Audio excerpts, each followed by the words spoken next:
एक जंगल में एक रामू नामक शेर रहता था।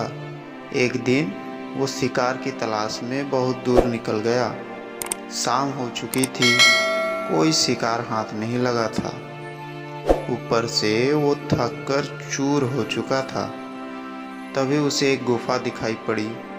वो गुफा के अंदर चला गया। गुफा खाली थी।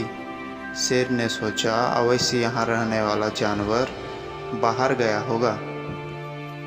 रात होते होते वो गुफा में वापस जरूर आएगा। ऐसा करता हूँ, तब तक यहीं छुपकर बैठ जाता हूँ। जब वो जानवर यहाँ आएगा तो उसे मारकर खा जाऊंगा और अपनी भूख मिटाऊंगा। वो गुफा में एक कोने में छुपकर बैठ गया। वो गुफा एक गीदड़ की थी। जब वो लौटकर आया और गुफा के पास पहुंचा तो देखा कि शेर के पंजों के निशान उसी गुफा के अंदर जा रहे हैं, लेकिन बाहर आते हुए पंजों के निशान उसे दिखाई नहीं पड़े। वो समझ गया कि उसकी गुफा में कोई शेर गया है। उसे यह संदेह था कि वो अब भी अंदर ही बैठा हुआ है। यह पता लगाने की शेर गुफा में बैठा है या नहीं, उसे एक युक्ति निकाली।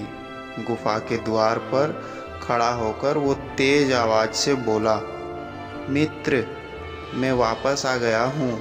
तुमने कहा था कि मेरे वापस आने पर तुम मेरा स्वागत करोगे, लेकिन तुम तो चुप हो। क्या बात है, तुम कुछ बोल क्यों नहीं रहे हो?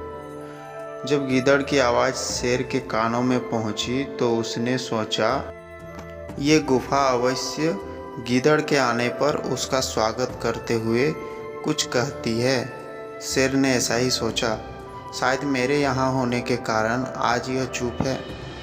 अगर गुफा कुछ ना बोली तो कहीं गीदड़ को संदेह न हो जाए और वो वापस ना चला जाए। इसीलिए वो गरज का बोला, आओ मित्र, तुम्हारा स्वागत है, जल्दी अंदर आओ। शेर की गरज सुनकर गीदड़ डर गया।